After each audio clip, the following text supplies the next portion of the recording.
Welcome back.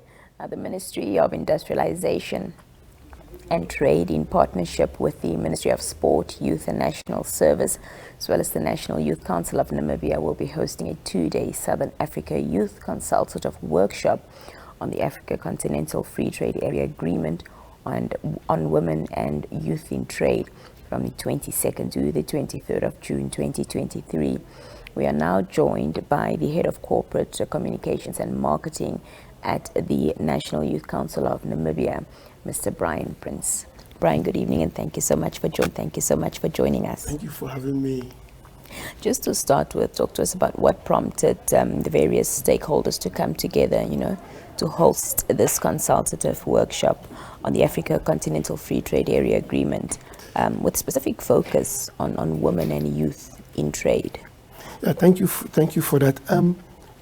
Just to give you a little bit of background, you realize or you know that Africa has got the youngest population, and according to the report, it says that about 400 million young people, are within the age of 15, to 35 years. And these are the young people, these are the group of people that can advance the economic growth of Africa, if we have to look at it, the economic powerhouse. And if you look at it again, secondly, after it's aimed at having a common market of all African countries together, and about 54 out of 55 countries have actually ratified this agreement. So it's about having a common economy, within the country. And if we have to advance this agenda, there are quite a number of things that we learn. These are young people and also women. They are very critical to the advancement of this. So that's why we thought that it's good to have this conference to happen, which is happening on the 22nd to 23rd, as you have mentioned, so that they can look at this, the issue of how young people and women can be involved, and the issue of gender-based, gender play a very critical role in this dimension. Are women and young people aware of, the role that they can take up, or the space that they can take up within the trading sphere on the continent? The level of understanding of people in Africa, and women especially, there's a lot of things that hinder them.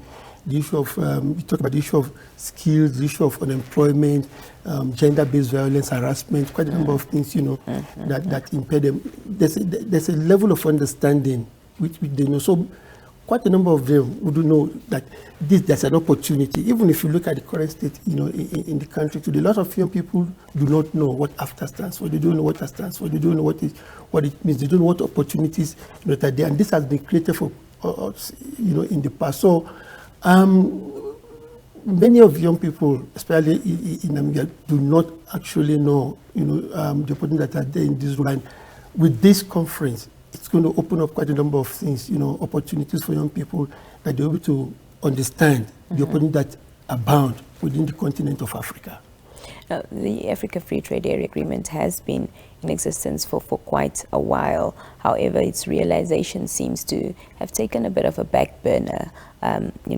Countries have ratified the agreement, as you mentioned, and come on board. But how can youth, take charge in terms of fast-tracking this mission? The young people need to start getting involved. First of all, there's a need to create a platform where young people can always be involved. Consultations with young people is very important. When decisions are made, regarding AfCFTA, regarding economic trade, regarding the opportunities that abound within trading, intertrading, within Africa, there's a need to involve young people. And if you involve them, you see that they'll be able to fast track, because in terms of knowledge, in terms of the understanding, a young person can easily, and women especially, they are mostly the ones that are in trade. Although men are also, part of, when it comes to trade, you have men, but mostly women in informal, trade and all this. So once young people are, educated, when they have the knowledge, when they are, and women also know what they're supposed to do, definitely they'll be able to fast track. They'll be able to add, to the value of getting this Africa, this opportunity of common ground, common trade within the continent. What is it that you hope to achieve after this 2-day consultative workshop? There should be a level of understanding among the young people. First of all, that is very important, because you should not have a conference that people come, at the end of the day, they go back. They go back, the way they come.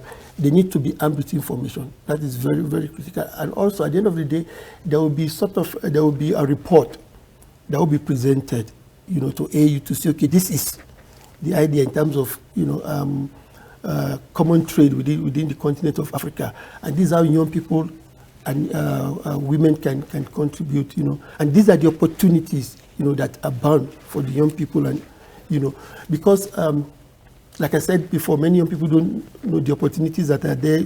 Many women don't know the opportunity. At the end of the day, after this one, they should be able to know, to say that, okay, I can go to Botswana and trade. I can go to South Africa and trade. I can also take my waste to and sell some and make money out of it. Yeah, one good example that I always make is, with import, West African music into the country. Everybody now is West African music. How do we now also have to export, our own music, our own culture, things that we put within this country? So all those opportunities should come out at the end of this.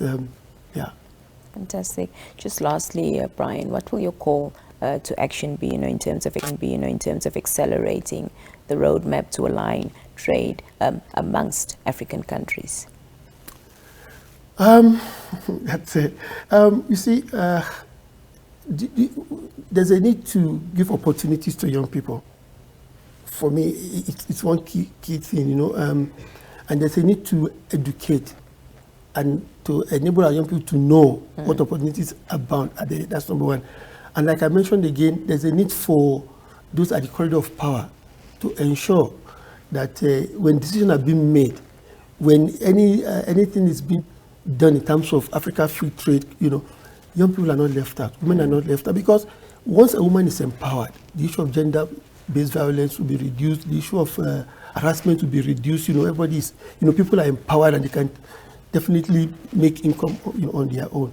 So mine would say that our young people should be given opportunity, and our women also should have that opportunity. They should be carried along, not left behind, not making a decision, and then at the end of the day, they have to follow the decision. They will be part and parcel of the decision. Yeah, part and parcel of the decision. Yes. Mr. Prince, thank you so much for your time this evening, and thank you for being here. Thank you so much. That was Mr. Brian Prince, who is the head of communications and marketing at the National Youth Council of Namibia, speaking to us. We're going to take a short break. Let's take a look at our further news roundup.